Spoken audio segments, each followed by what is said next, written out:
on, tablet. Jesus Christ.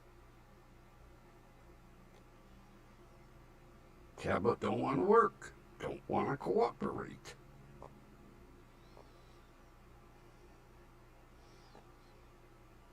Oh, wonderful. Now this won't cooperate. Gee. The hell is happening here?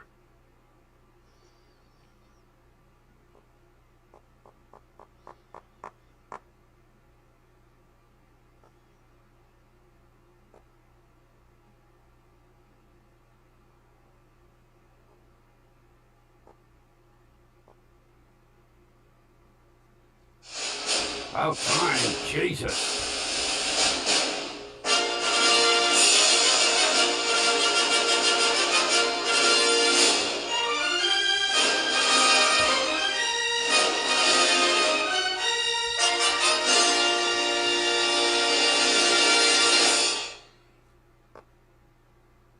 Broadcasting live from the basement storeroom of WDWL TV. It's the not dead pride of the show, the grumpy old man.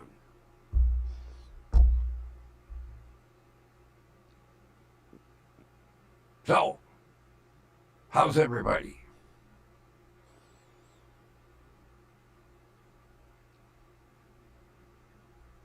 I had something come up at the last minute, and what it boils down to is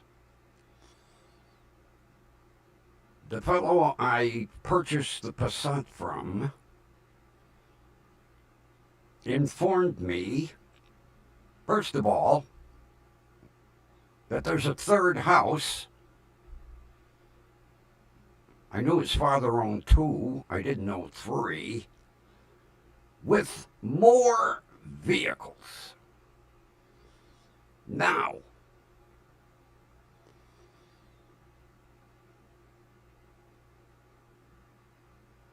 to him, they're vehicles.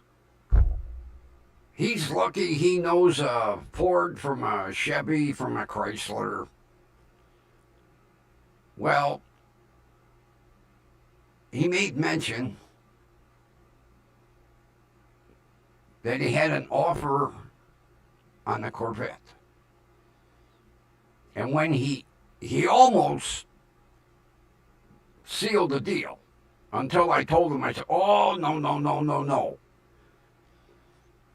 This guy's trying to swindle him. So we went over and we looked at the other vehicles.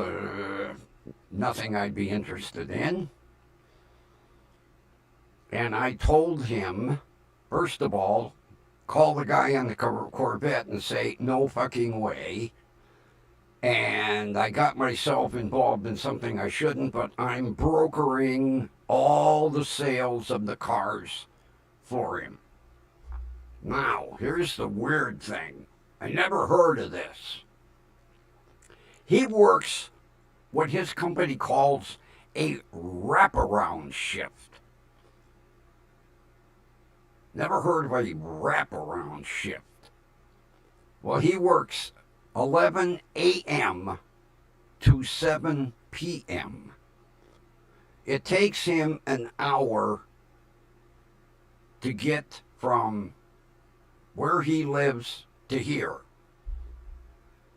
So, tonight, tomorrow, possibly Saturday. He works 7 days a week. Maybe Sunday. Don't know. I have been lining up buyers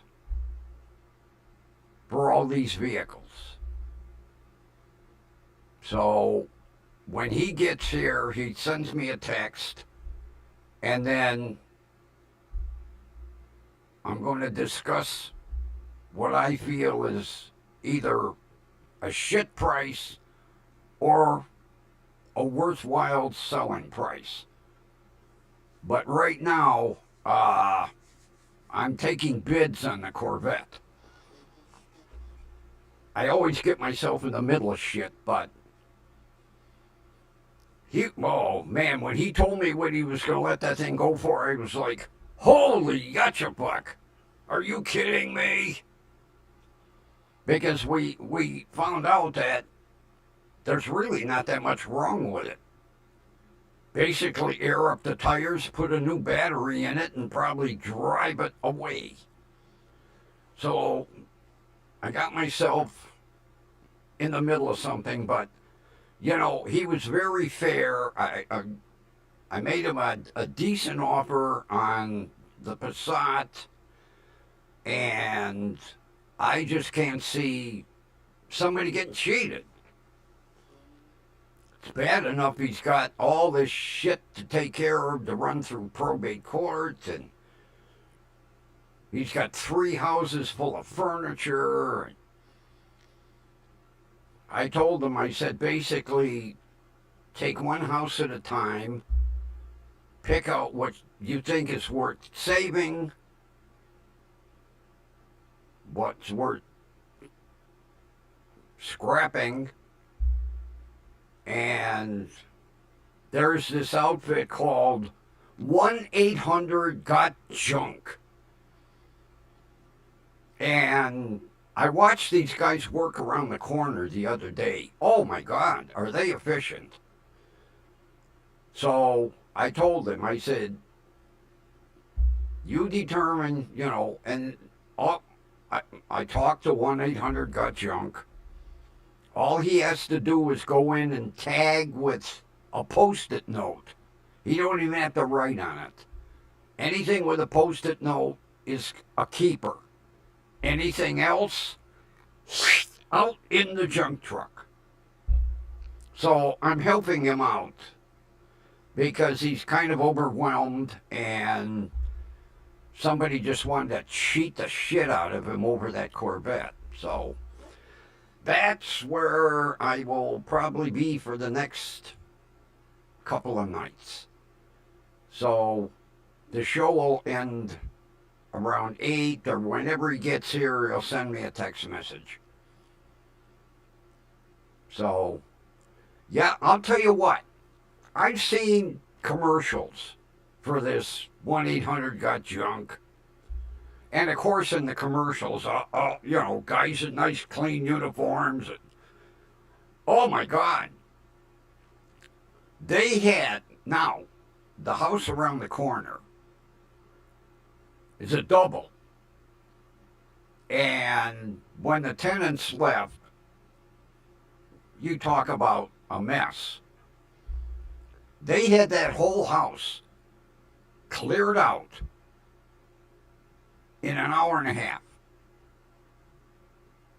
These guys, they don't even stop to take a fucking drink of water. Very professional. So I talked to them. I said, hey, I don't know what's in these houses. And they said, that's all you got to do. Take a Post-it note, just stick it like on a refrigerator. Okay, he's keeping the refrigerator. Anything that doesn't have a Post-it note, they'll haul away. I really didn't want to get involved in this. But first of all, he treated me real fair on the Passat. And then when I found that the guy was like literally stealing that Corvette. And he almost, because he's so overwhelmed with everything. Of course, nobody expected Jim to die either, but so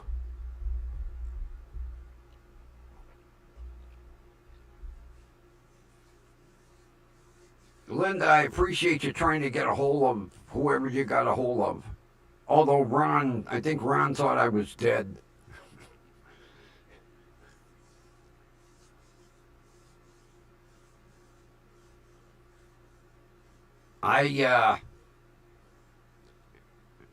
What I should have done is sent like a broadcast email, but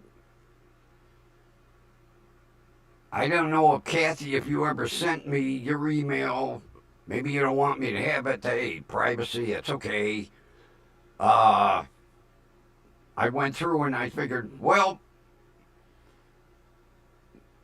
I know Linda has Ron's number, so I figured she could call Ron. And I thought maybe she had some way of connecting with you, so I just kind of dumped it in Linda's lap. Sorry, Linda. I didn't mean to dump it in your lap.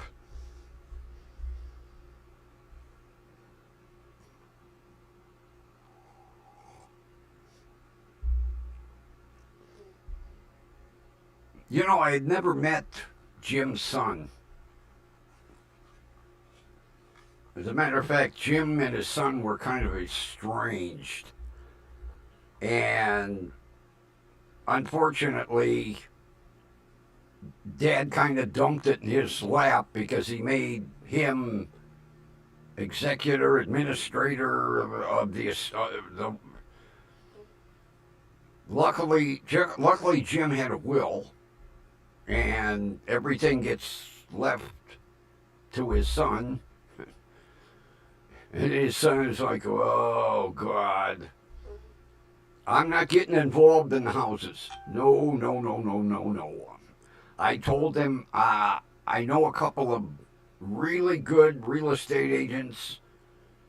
I'll put him in touch with them, but I'm staying out of the house deal. I'll get rid of the cars because I have connections with the cars.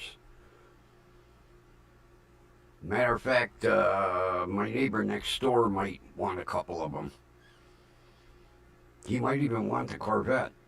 Matter of fact, I forgot to tell him about the Corvette. Well, I wanted to take some pictures to show him.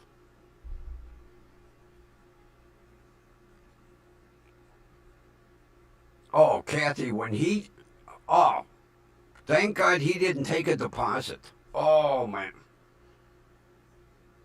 When he told me what the guy, of course, the last thing you ever want to do is go, I really don't know what any of this stuff is worth. Red flag.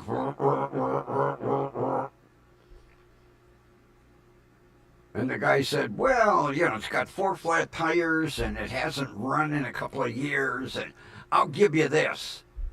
And he was like, oh, that sounds good. Let me think about it.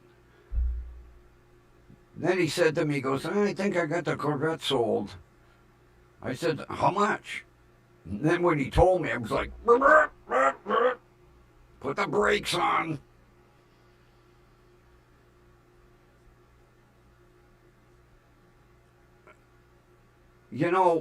It's hard to believe that, although I shouldn't say it's hard to believe there's assholes like this in the world because I know what the guy do.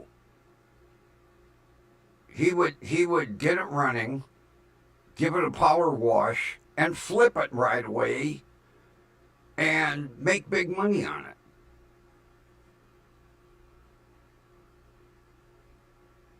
Now, there are a couple of pieces that are really junk. Ugh.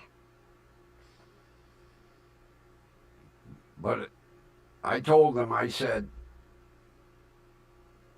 I will get you the best price and all the cars will disappear. And you don't have to worry about anything. But the houses, I'm going to give them the 2 real estate agents that I know that are very trustworthy. And, I haven't been in any of the houses, so they both have been empty for quite a while. So, but I'm staying out of it. Although I can't wait to get into the basement of this house because from what his son is telling me, there's some interesting equipment in that basement.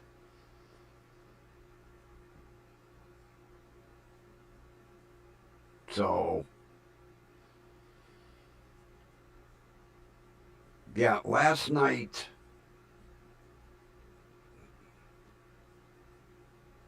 he kind of, I didn't know he was coming. He called me last minute and he said, hey,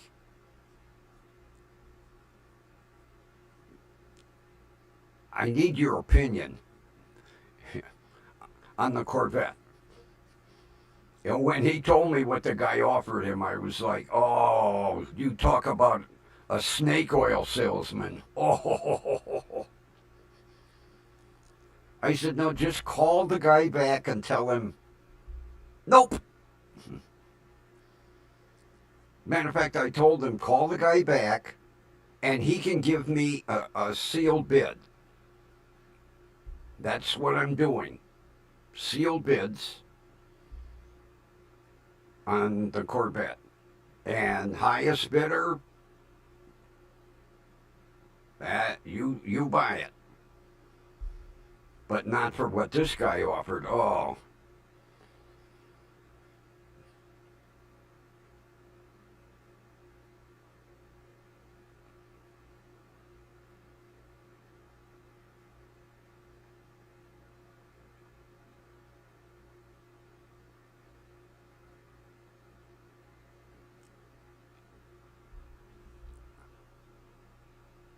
My my good friend Julie, who passed, her and her husband used to do this. They worked for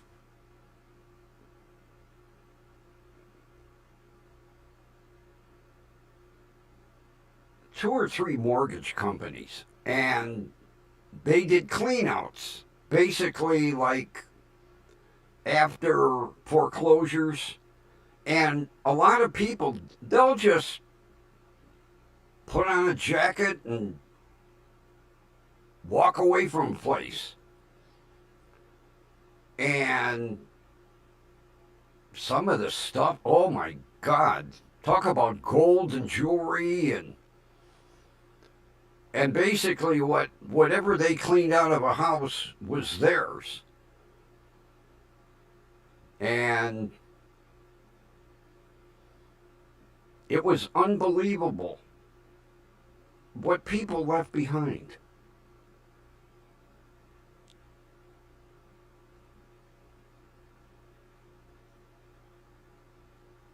So, as a matter of fact, that's where I got some really nice camera equipment because Julie called me. She knew I was interested in cameras. She goes, we found some old cameras. I don't think they're any good. I'll bring them home. She brought them home and handed me the box, and I was like, holy fuck. How much you want for them? She goes, I don't want nothing. I was like, God, the one camera was like $1,000. She was, no, you and I are friends. Thank you, friend.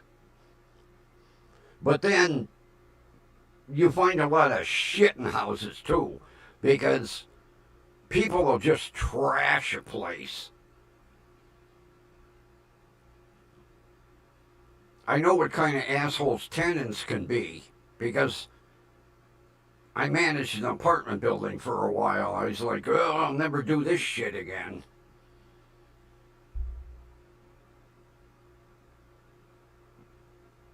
Oh yeah, Sherry. Anything you took out of a house, if it was furniture, you had to make sure it was goddamn fumigated.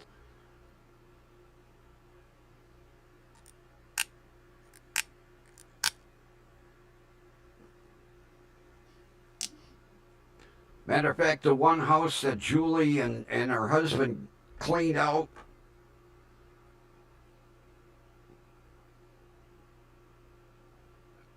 she opened the cupboard door in the kitchen, and it was like 10,000 roaches. They went everywhere.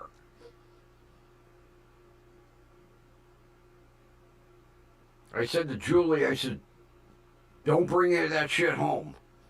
And I said, matter of fact, I told her, go to Homeless Depot and buy some of them Tyvek suits and buy the ones that have the built-in feet, like baby onesies. And that way, when you come out of the house when you're done, you take that fucking thing off and stuff it in a garbage can. And make sure you don't bring any vermin home on you.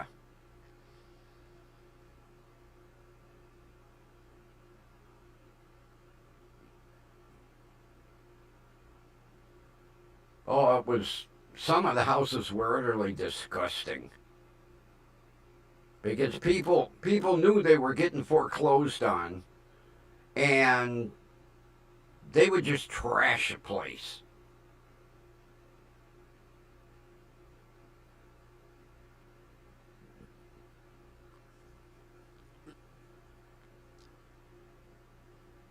Because the one house, they left a freezer full of food and a refrigerator full of food, but unfortunately, 3 months previous to them cleaning it out, the power got shut off.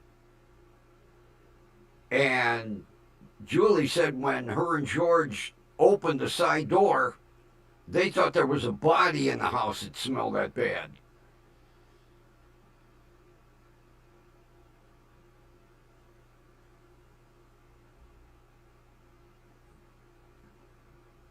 Can you imagine opening a freezer full of food that had been sitting like April, May, and June without electricity? And Julie said the sad thing was the freezer was like brand new. They ended up having to scrap it. Not to mention, bugs got in there and there were fucking maggots crawling through. What they ended up doing was duct taping the refrigerator shut and hauling it to the dump as is.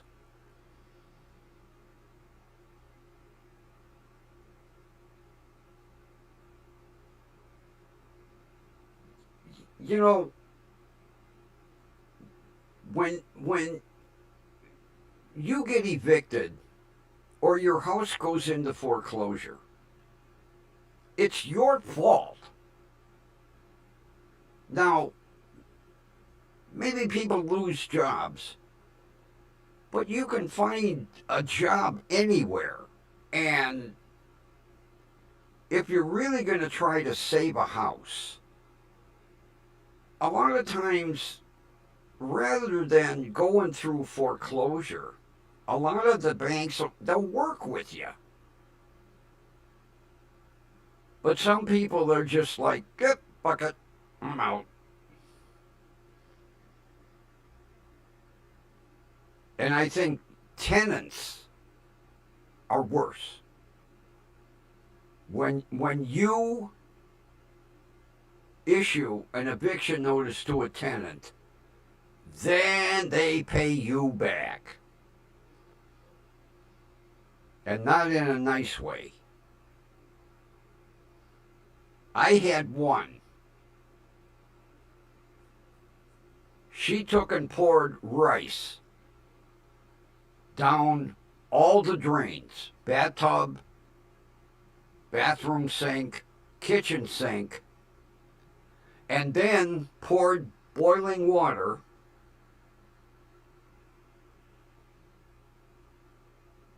and of course, what does rice do? It expands. And then it dries out and acts like cement. And the plumber literally had to bust up the walls and the floors in order to put new pipe in.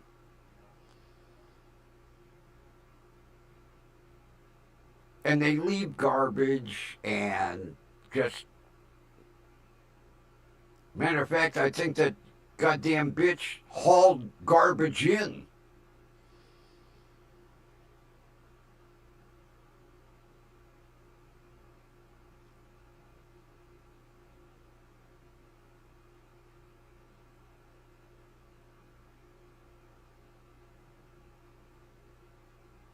You know,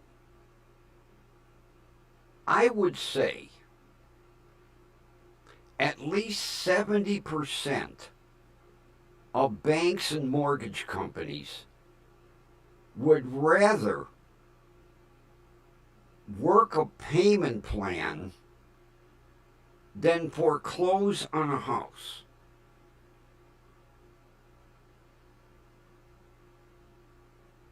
I mean, especially like if you legitimately lose a job and you're trying and maybe you're working breakfast shift at McDonald's and dinner shift at Burger King. If you make an attempt, a lot of them will work with you. They don't want to foreclose on a house, and but people don't give a shit today. Fuck it.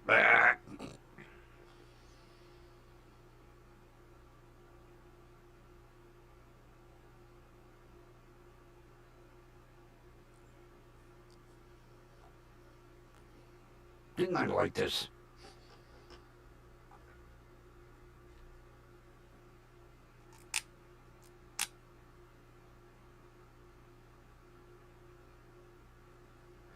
And then, then they wonder why no one will rent to them again. They're like, gee, I can't understand why you won't rent to me. Well, gee. But see, here's another thing, which really pisses me off. And it's in the law. You cannot tell a landlord what you went through. The only thing you can say is, yes, I would rent to them, or no, I wouldn't rent to them again. You can't say, oh, they trashed the fucking place and I had 4 goddamn dumpsters full of shit in order to, make the place presentable again. No, you can't say that. All you can say is, nah, I really wouldn't rent to them again. And then it's up to the, prospective landlord. Well, why wouldn't he? Were they, late on their payments, or did he just not get along with them? You can't tell why. And it's, that landlord-tenant protection law. Oh, there were so many times I wanted to tell prospective landlords, I wouldn't rent to them because they were fucking pigs. They trashed the goddamn place, and they stuck me for 5 months worth of rent.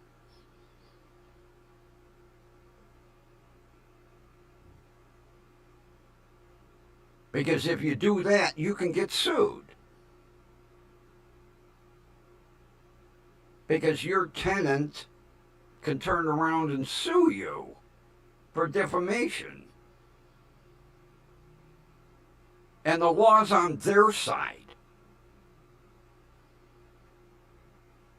So when a prospective landlord would call me, I'd say, I really wouldn't rent to them again. And that's all I could say. And of course, he's like, well, why?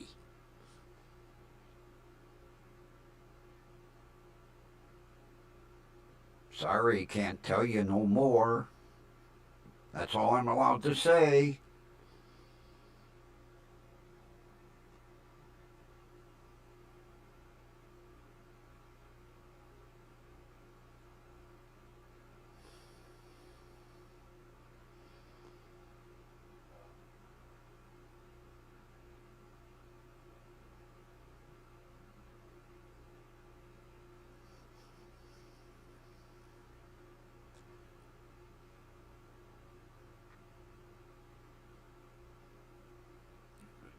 And in Ohio, if somebody gets arrested, you have to store all of their possessions until they get out of jail.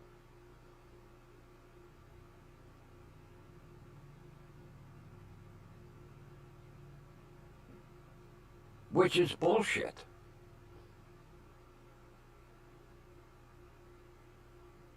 I had to do that because I had a tenant that got arrested.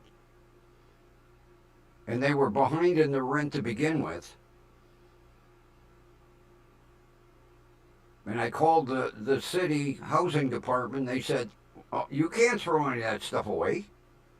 You have to store it. So I had to rent a locker, store all their furniture, all their belongings, and then when they got out of jail, they left town.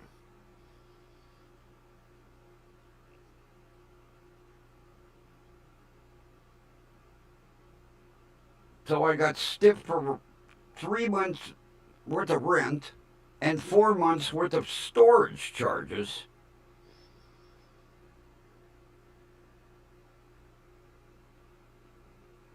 Yeah, Sherry, in Ohio, when somebody, if they're in jail and you evict them, you can't throw their shit out. It's their personal property. So you have to store it.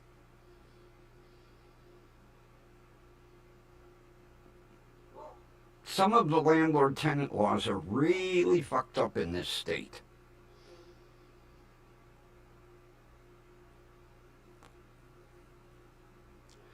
And there was no way I was doing any Section 8. No, you can never get rid of them people.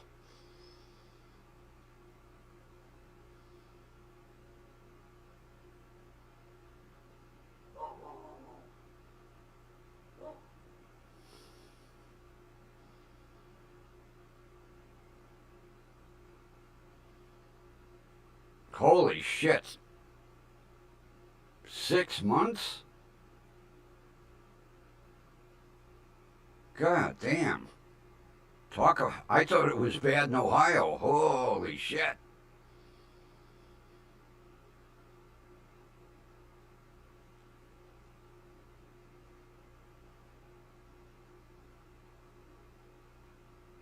And I'm sure you have to keep the utilities going because, God forbid,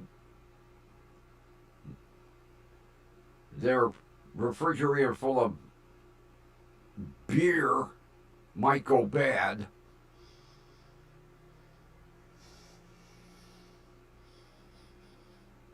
Oh, I'll tell you what, I could not wait to tell the owner of that apartment building, I quit, I'm done. The free apartment ain't worth all the aggravation.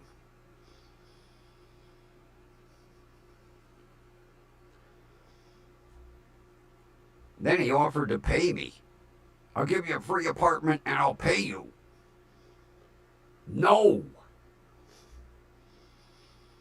And he begged, please, because he didn't want to manage his own building.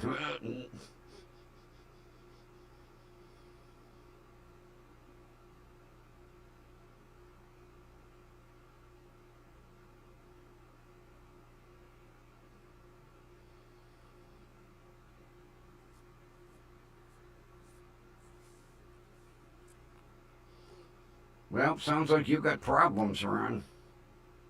Don't sound like they want to work with you.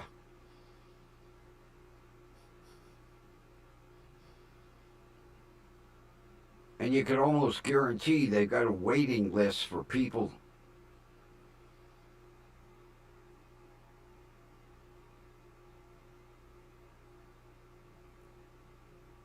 You know, Ron, if they have legal aid, I don't know if all states have legal aid attorneys. I would talk to a legal aid attorney.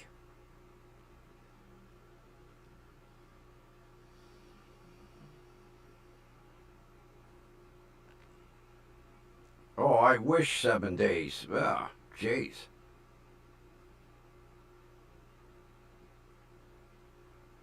I had to store it till they got out of jail.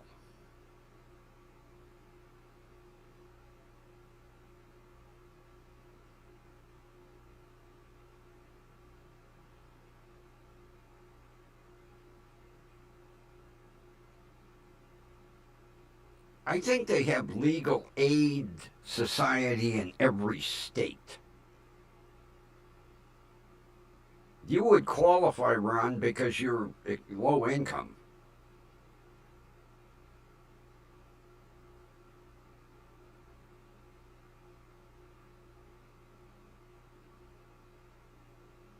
I would contact legal aid and say, hey, I want to break my lease. Help me out.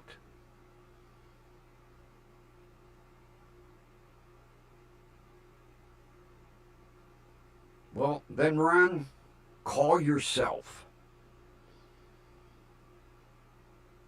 Buy a burner phone. Call yourself. Say, hey, I need help. Really?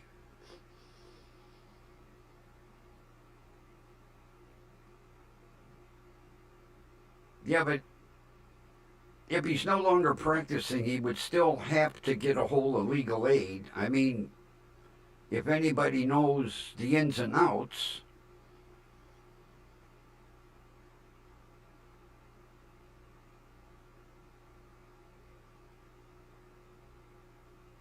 or I would tend to think he'd have some friends in the business that would go, yeah, I'll help you out, buddy.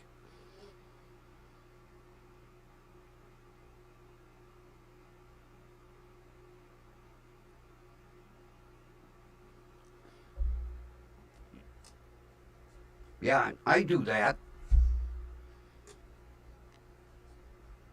See, I call myself. I have two phones. Uh, Hello? Oh, really? Yeah, they're assholes. That's what I thought.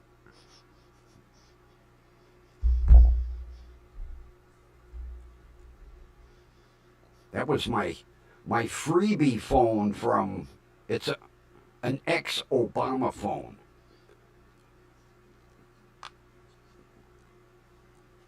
But it's a Moto G.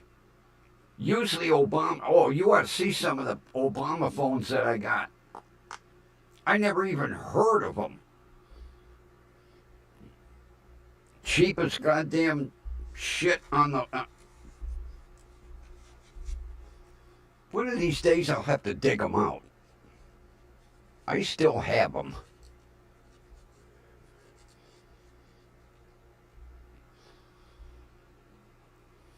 It's, some of the Obama phones that I got, oh my God, they were the cheapest goddamn shit on earth. And phones I never heard of.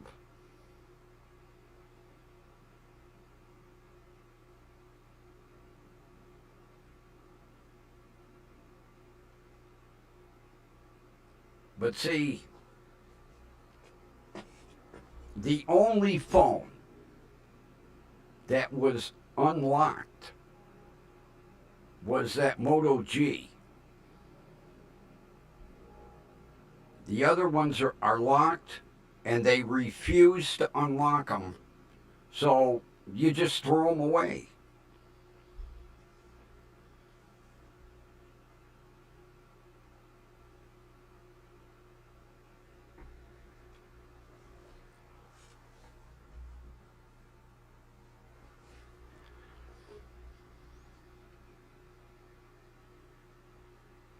Matter of fact, I couldn't even sell them. There's a cell phone shop up at the corner, and we buy cell phones. And I walked in, I had two brand new ones in box. And the guy went, "These are locked." Yeah, and? Well, I can't do nothing with them.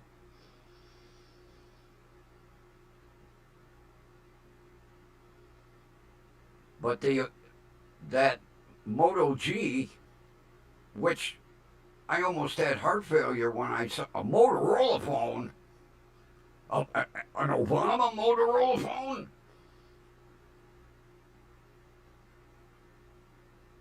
I'm trying to think who it was with.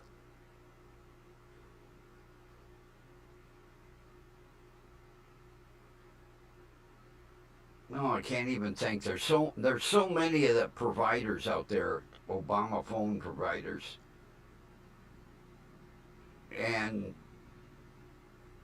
I told them, I said, I want to use this phone. I want to hook it up with consumer cellular. And I said they need an email from you that the phone is unlocked and you don't care what I do with it. And they said, "Okay, give me your email. We'll send you one." But the other ones, I've got two brand new phones that never been used, but they're worthless because they're locked.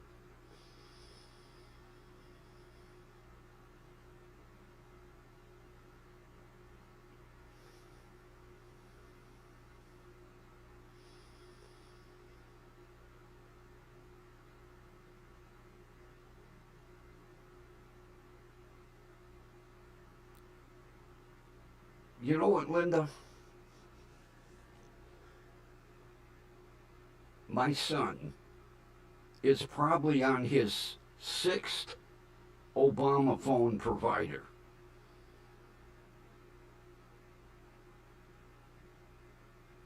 After a while, they shut you off. He just Googles.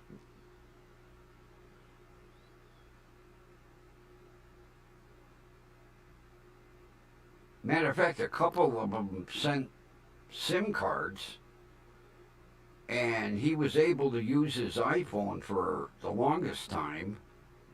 And then I don't know what happens, but I see another cell phone show up. Christ, he's probably got a stack of Obama phones up there.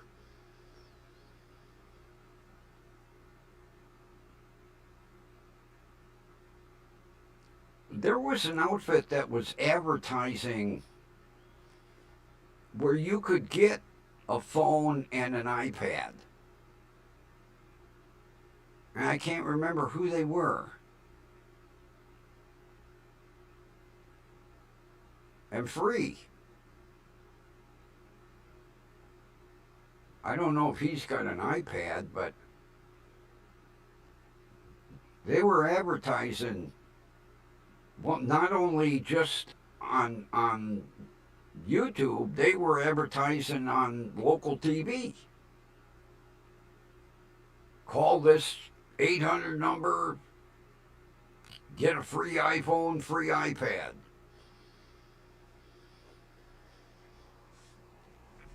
That was about a year ago. Although I would tend to think with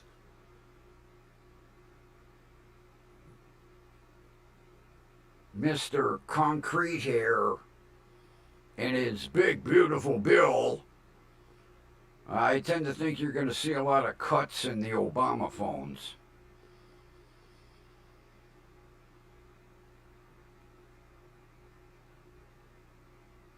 Matter of fact, I can see a lot of cuts coming everywhere.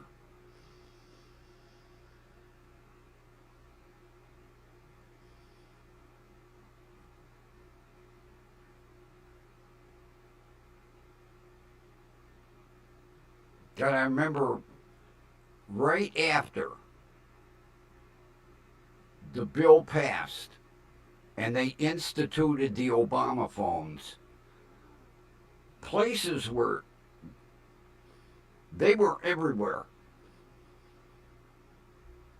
Matter of fact, there was a guy, he had an old ambulance and he had a card table inside and boxes of phones everywhere.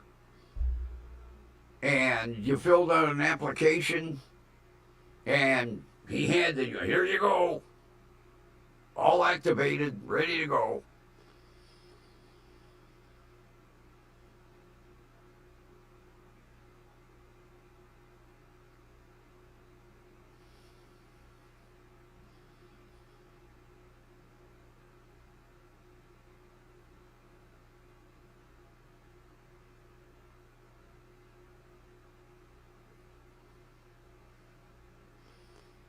Yeah, bullshit, isn't it, Linda?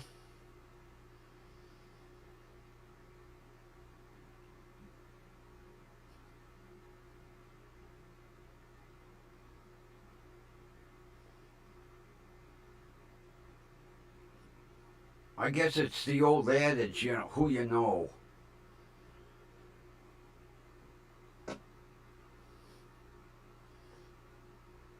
I don't know how some people can get everything on earth.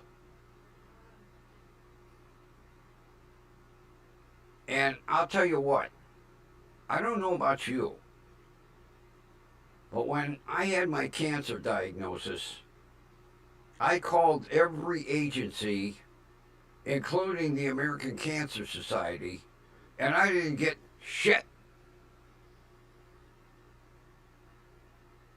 I got no help.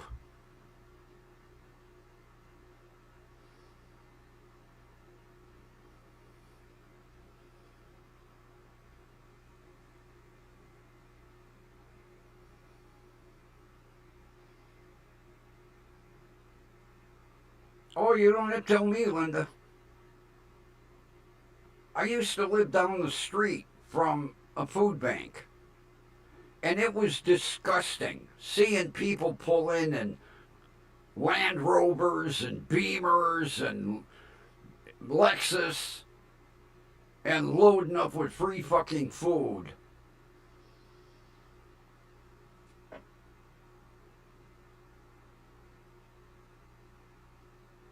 It was absolutely disgusting.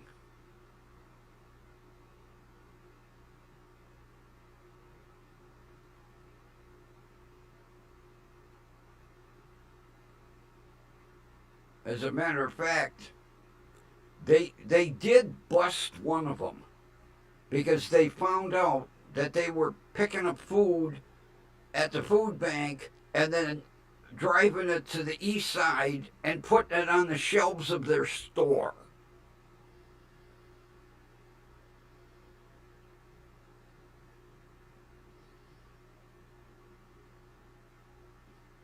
Yeah, all the boxes of canned goods, everything, whatever they got, they took and put it right in their store.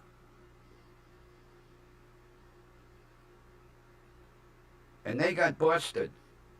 But that was the only one. But to say you're indigent and you're poor and you look out in the parking lot and here's a fucking BMW i850 that costs about 100 grand.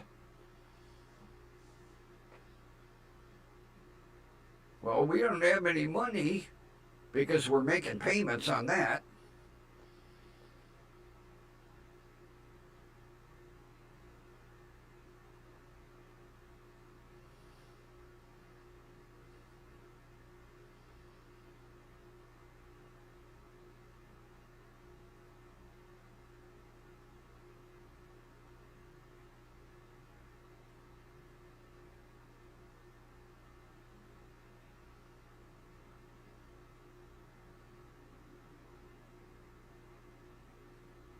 Well, somewhere along the line, it sounds like some kind of kickback is happening somewhere. You know, not every doctor is honest.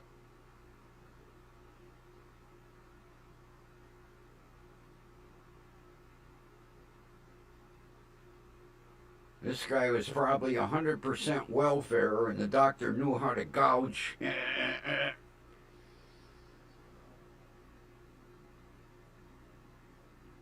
Doctors like that need to get caught, then have their goddamn license taken away. Like these goddamn doctors. Oh, you want a handicap permit? Here you go. Here's one for you. Here's one for you. Here's one for you.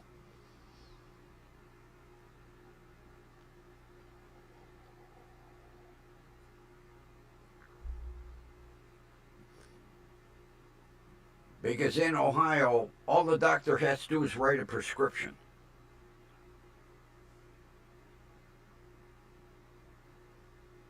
They don't back it up with any medical nothing.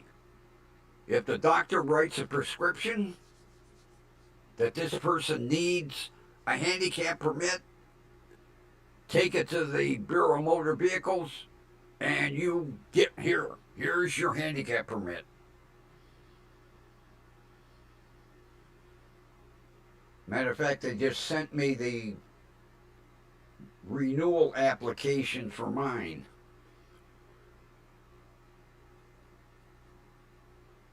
I have to fill it out, and when I see my pain management doctor, I have to get my prescription.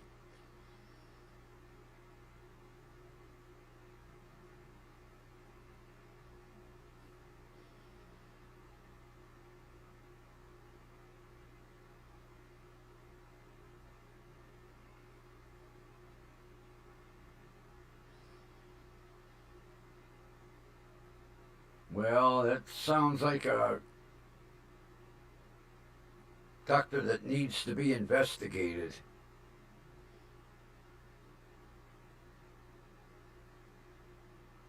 Especially if it's any narcotics.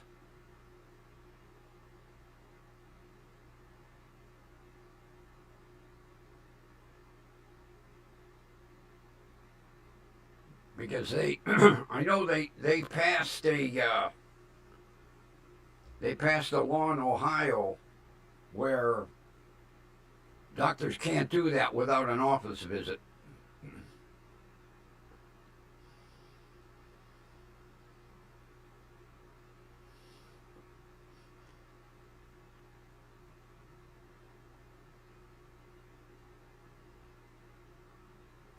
Yeah, don't get me started on goddamn food stamps. I tried to get them. Well, they call it what, a SNAP card or some shit now. It's not called food stamps. I made $15 too much. I was over the limit by $15.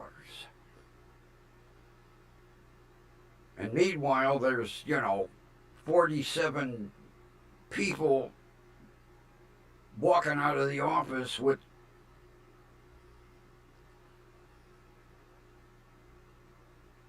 getting their food stamp card and getting their Maserati to drive.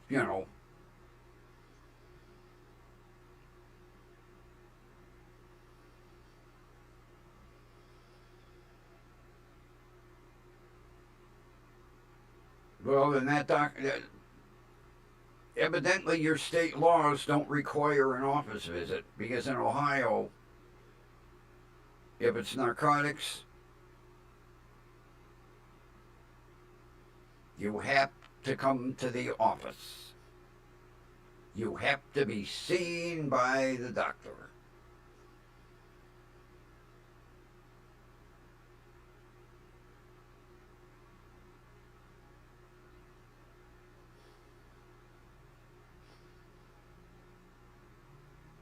It all depends on the laws in the state down there.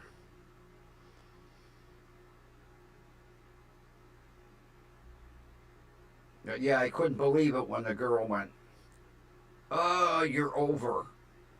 I said, "What do you mean I'm over?" "Oh yeah, you $15 too much." I said, what?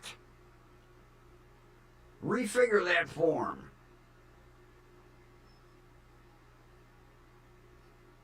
Nope, sorry, Mr. Grumpy, you don't qualify. You wanna leave my office because there's a woman with 9 kids by 8 different fathers that I have to see next.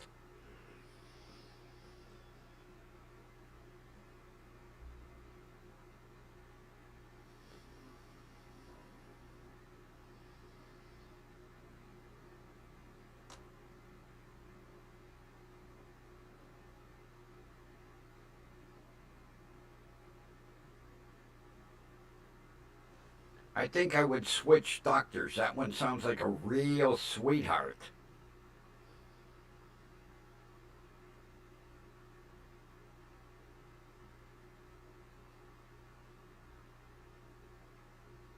Not around here.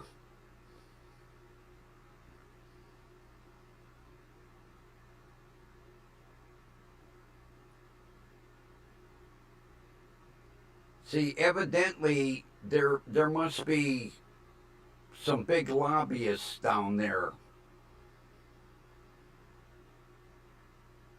that are paying off so that they don't change the law.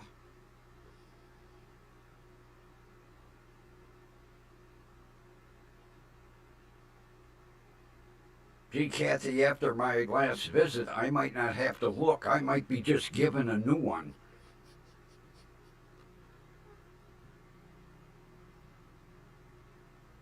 It might be a completely different doctor's name on my next visit.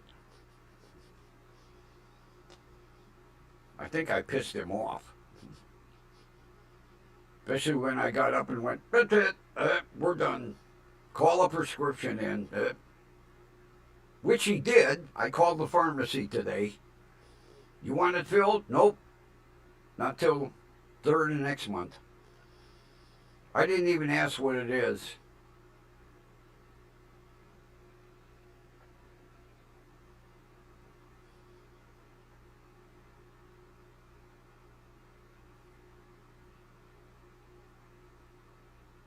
Yeah, they passed that law in Ohio about 5, 6 years ago,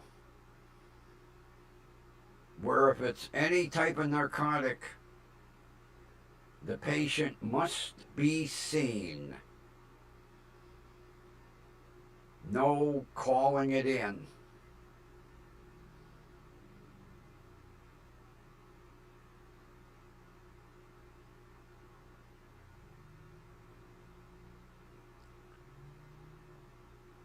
Matter of fact, it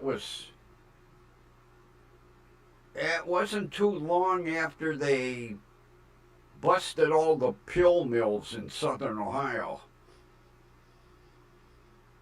that law went into effect. All the pill mills disappeared too.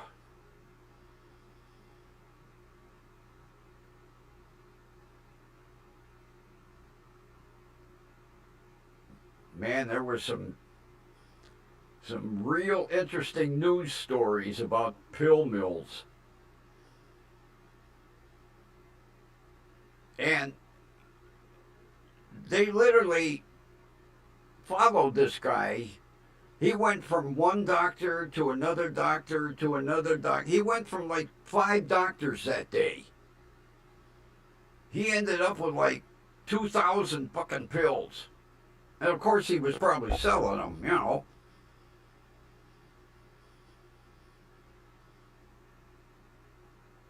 As a matter of fact, people were coming over from West Virginia and Kentucky.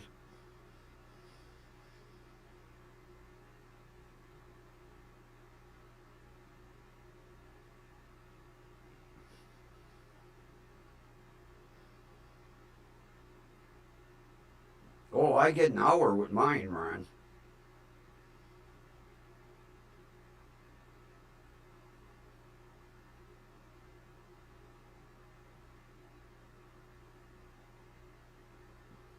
Yep, every visit, 1 hour.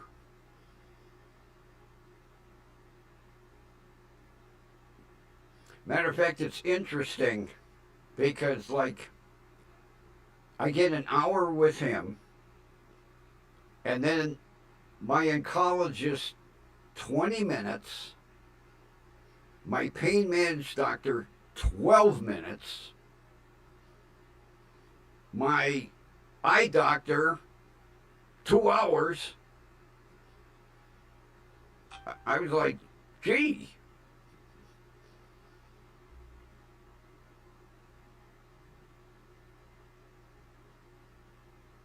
Yeah, my eye doctor 2 hours,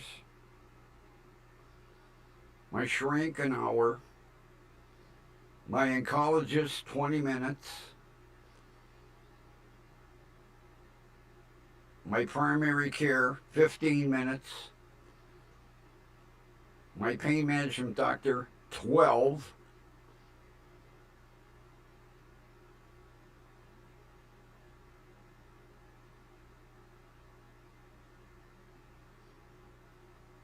That's like my pain management doctor. I said, how do we get anything done in 12 minutes?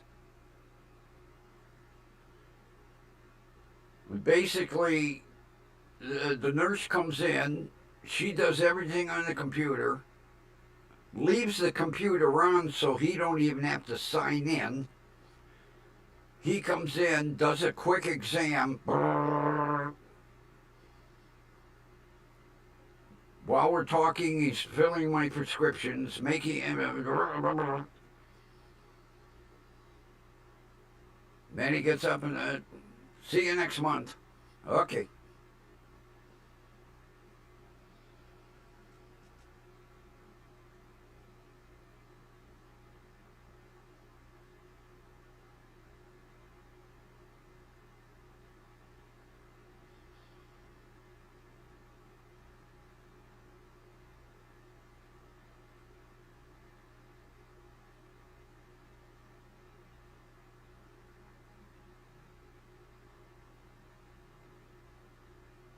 Well, either that, Linda, or you got to realize with 3 nurse practitioners how many more patients they can see.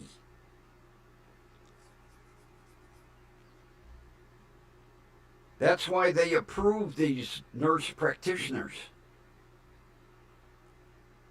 Because instead of a doctor seeing one patient, if they have 3 nurse practitioners, they can see 4 patients.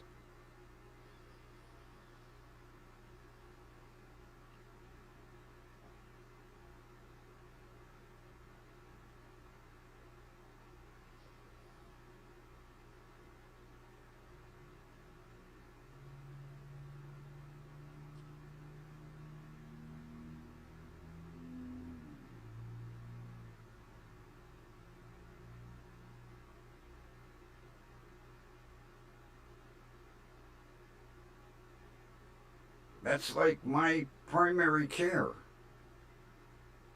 There's 4 doctors, 4 doctors, and 5 nurse practitioners.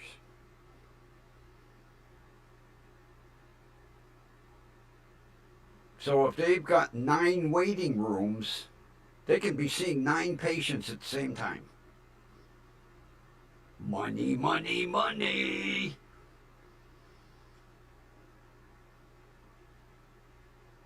I say that's why they approved these nurse practitioners.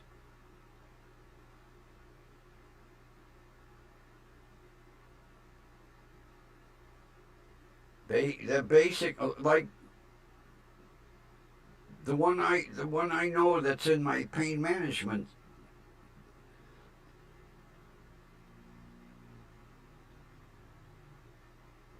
He basically said, he loves it because he basically does the same thing a doctor does, but it's 8 to 4:30. See ya. He don't get emergency calls on the weekend or nothing. Nope.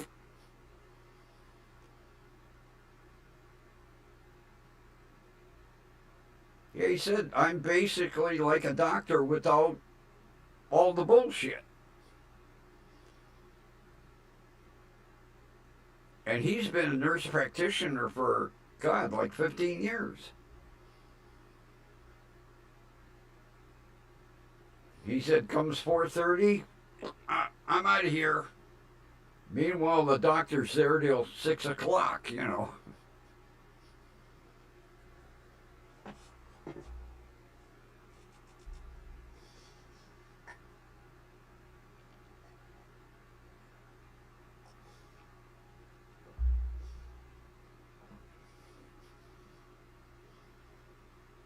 Now, I have a friend who lives up in Alaska. But my buddy's son, he's a state trooper up in Fairbanks. He said most of the like urgent cares and stuff like that are all nurse practitioners.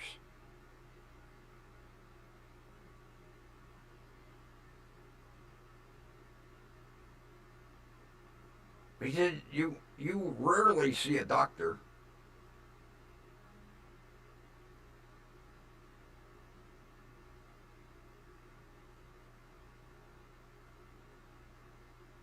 As a matter of fact, he said there's one that has a pilot's license.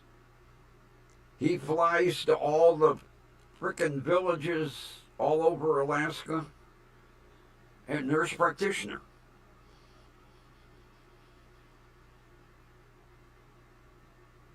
They're big up in Alaska.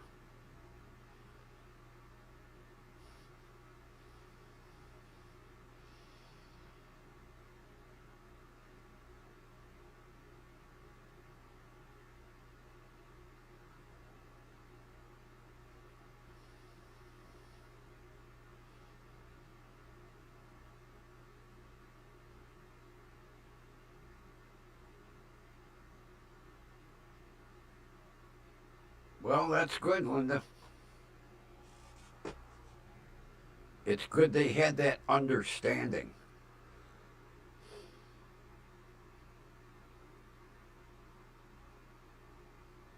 Because in your case, we don't want no amateurs. And your doctor had that extra 4 years of training for his specialty, not like a nurse practitioner.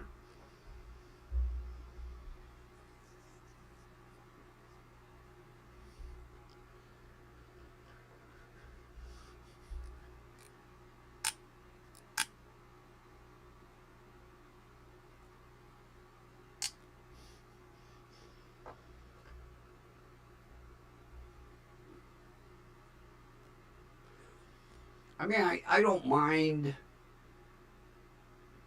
dealing with a nurse practitioner. Matter of fact, there was one day my pain managed doctor was really busy. And he said, do you mind if he steps in? I was like, no, no problem. I got the same exam.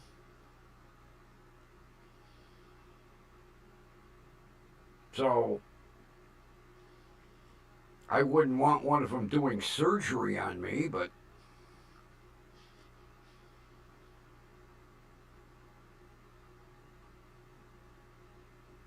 although it's scary how many surgeries they do on outpatient basis. Oh my God.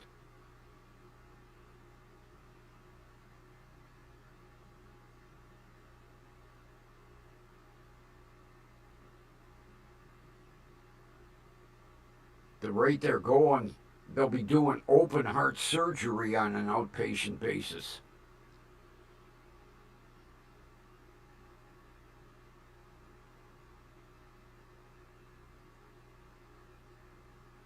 That was like my last hernia surgery. I couldn't believe they were shipping me home. I was like, gee, back in the day, was there 3 days. Oh no, get dressed. You're out of here. Okay.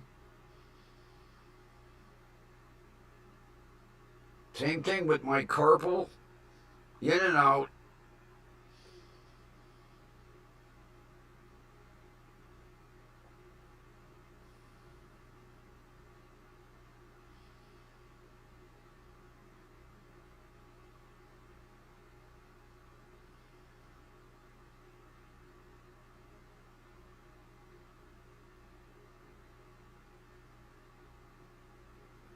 Well, Linda, you know, that's what I say. Your doctor had that 3 or 4 extra years of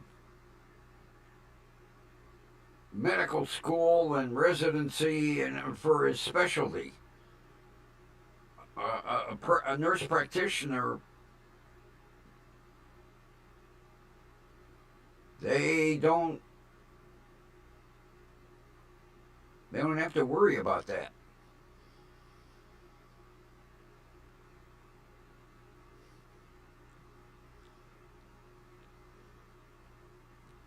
I don't know if they do it like a year's residency or not.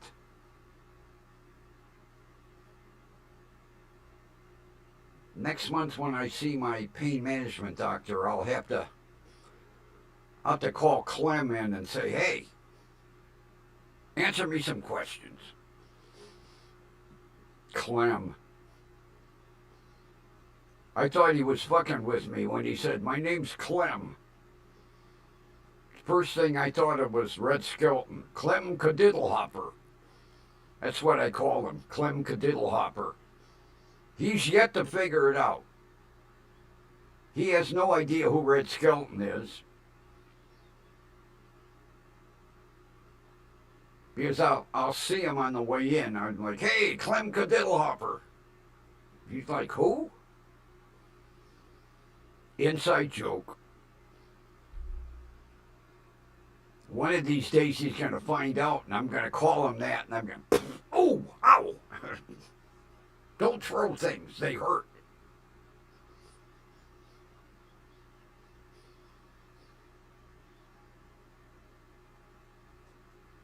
Now, I would tend to think maybe in Alaska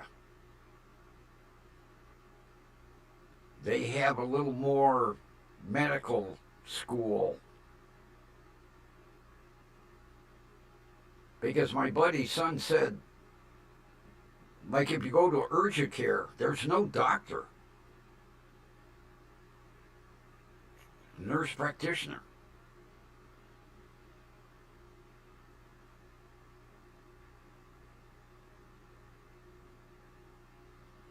A doc in the box.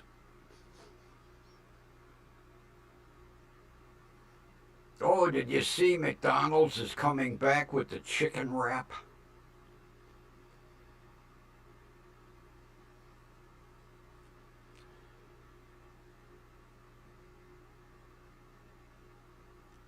What was I watching? Good Morning America or one of them morning shows. And they have ranch and fiery or something. And they were trying them, and the one girl was like, oh, this is spicy, and tears were running down her face, and she goes, but I love it. Who's the one with Jenna Bush? Jenna Bush Hager, or whatever her name is.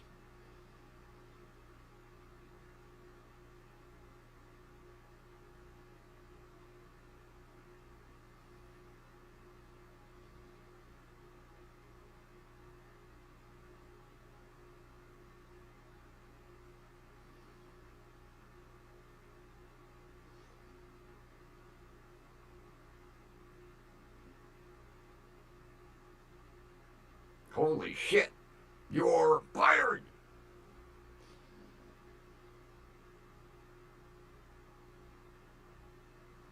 Well, I guess there's been a demand that they bring it back. I've never had one. I'm gonna try one just to see what all the hoopla is about. But you know, everybody's got Burger King's got chicken wrap and uh, Checkers and Rallies. Everybody copycats.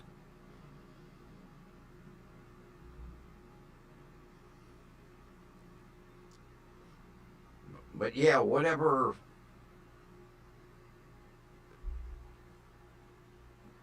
program has President Bush's daughter,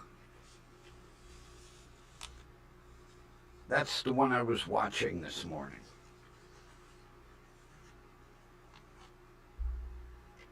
Although I'll tell you something hilarious. And I did it by accident the other day, and today I'll go like on CBS, and they were talking about the chicken wraps, and then they go to commercial.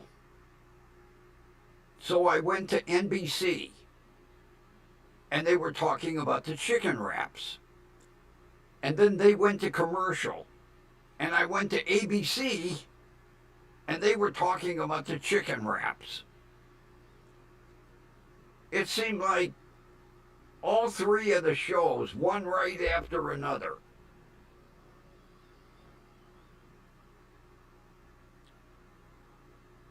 You know, when CBS went to commercial, I deliberately went to NBC, and they were talking about the chicken wrap.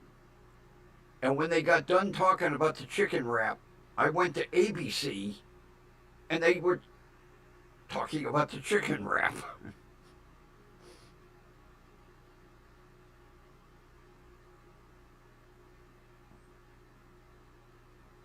I've got a Rallies right up the street. I like going to Rallies. They run a lot of cheap specials. Like a couple of weeks ago, they had two big Bufords for $6. So I pulled in and got two big Bufords. Because usually a Buford is like $5 by itself. Although they're sloppy. Oh my God. You need a roll of paper towels to eat a big Buford. Talk about a sloppy sandwich. Holy shit. It's good, but it's sloppy.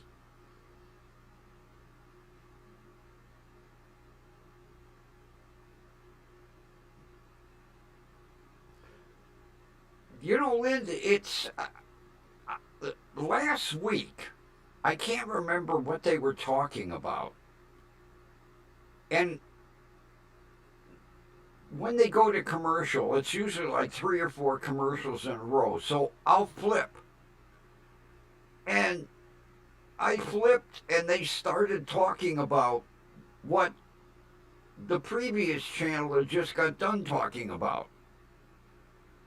And then when they went to commercial, I flipped again, and it's like they're all watching one another. Oh, wait a minute, they ran the chicken wrap. Okay, we're going to do ours next.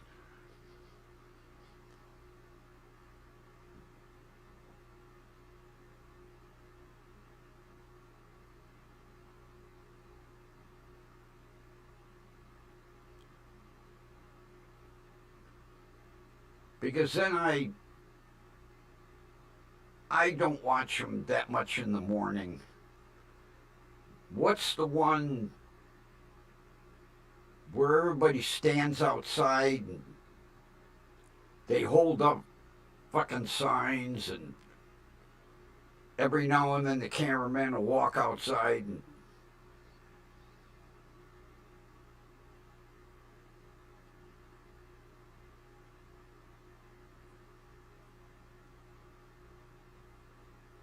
No, we don't have that here. We used to have Five Guys here. They went out of business.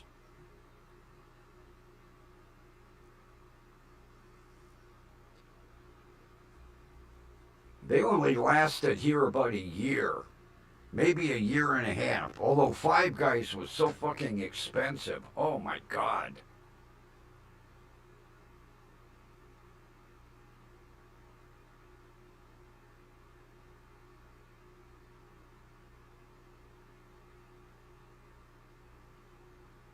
Now we just got, about 6 months ago, this Dave's Hot Chicken.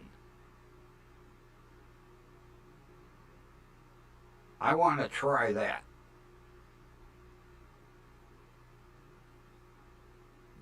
Of course, I don't like it because they're up in Lakewood, but I'm going to drive up there one day and try the hot chicken. They advertise it on TV a lot. Everybody biting into it. Dave's Hot Chicken.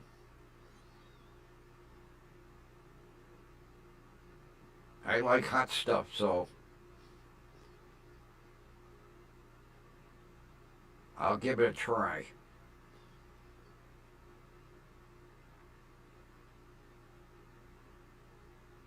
And then because they're making a big hoopla about the return of the chicken wrap, I guess I'll try one.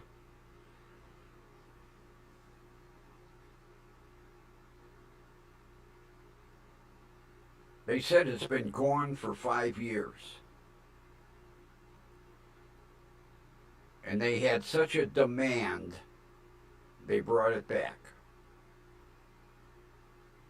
I want McDonald's to bring back the McDLT. I love that sandwich. Hot side hot and the cold side cold. They said it didn't sell. I really liked it.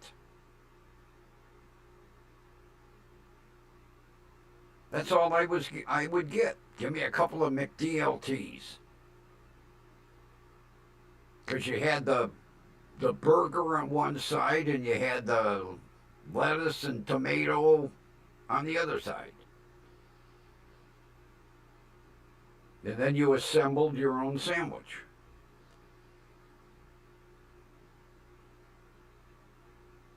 They keep bringing back that McRib. Blah. McCardboard. Oh, those are nasty. And they keep saying there's a demand for it. People begging them to bring the McRib back. Tastes like McCrap to me.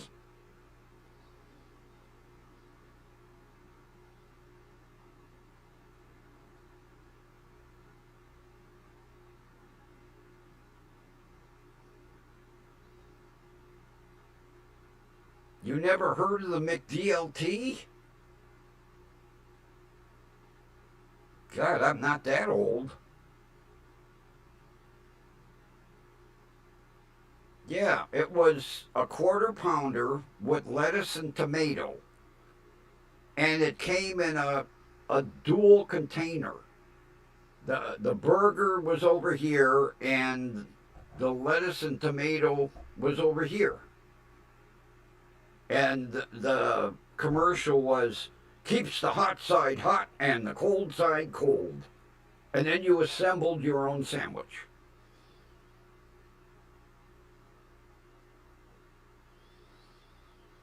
Yeah, Mrs. M, how are ya?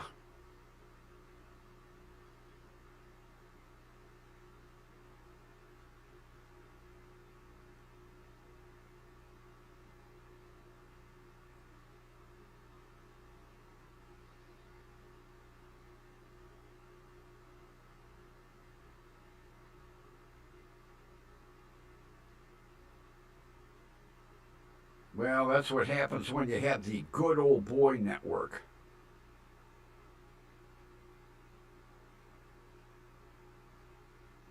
Yeah, right, Kathy. Oh, that it didn't even taste like pork.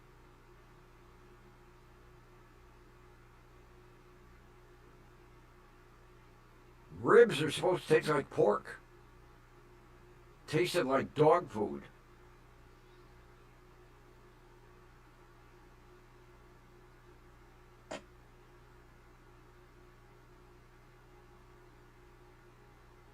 But I'd like to see them bring the McDLT back. I really like that sandwich. Although at the price of McDonald's, I'm surprised they don't have a finance man on premises to buy a goddamn meal.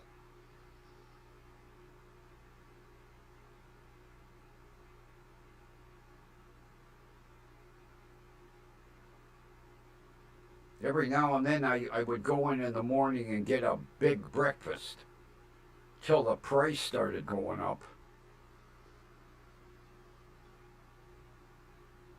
God, back in the day, McDonald's used to be a cheap place to eat.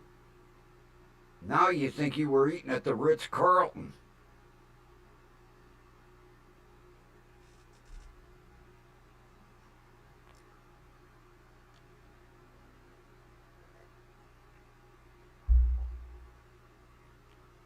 That's why I go to Rallies so much. Rallies is always running some deal.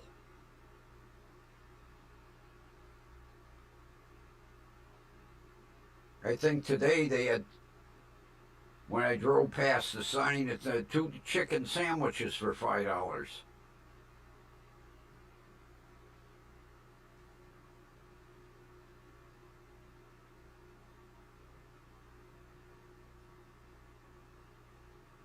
Now, see, I like Rallies French fries. They're like,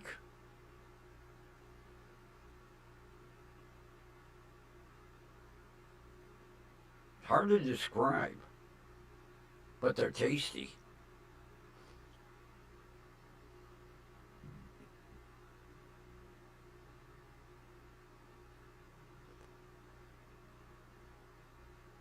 The only thing I used to get from Taco Bell was the taco pizzas. I like them, but they do the same thing. They get rid of them and then they bring them back, and they get rid of them and they bring them back.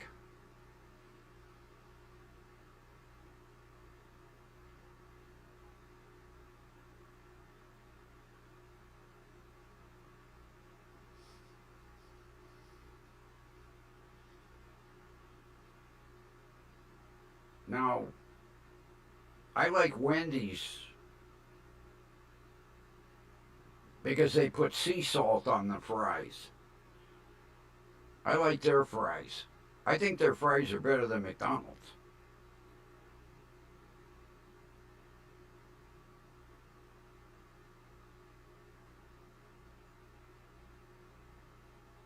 Oh God, what the hell was that?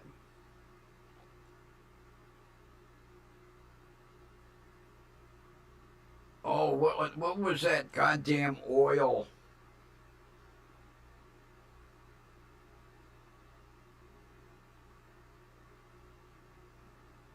Because Lay's switched to it for a while. What was it, Olander or some kind of fucking oil? Everybody was getting the shits from it.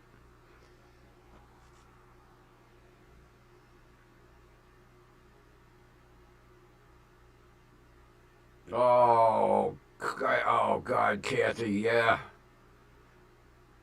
Kenny King's onion rings. Oh my God.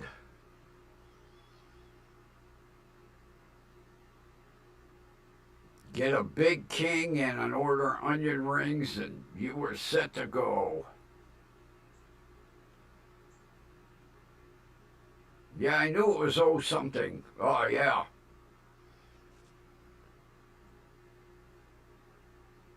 I remember I remember my UPS man bought a bag of fucking Lay's potato chips for lunch to snack on. He said the rest of his route he was hitting the fucking gas station bathrooms all day long. He had the shits for about 3 days.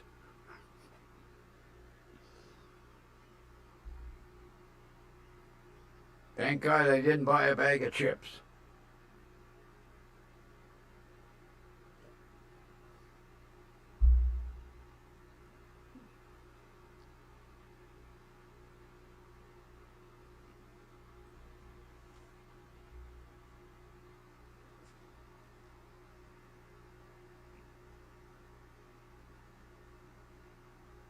Okay, he'll be here in 10 minutes.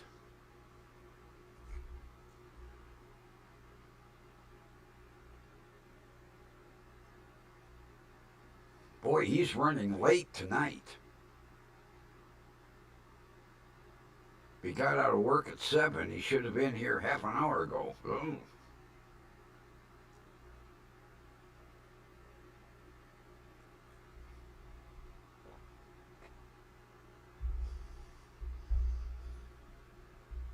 Okay, where's the... All right, we're going to call it a wrap here. He'll be here 10 minutes.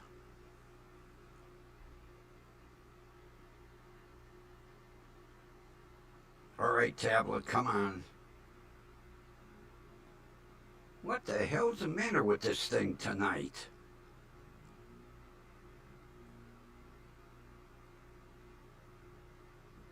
I tap on it and it don't do nothing.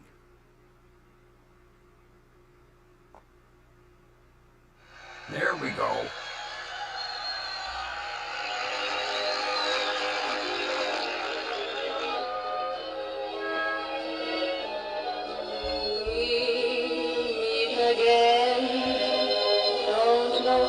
We know where, right here.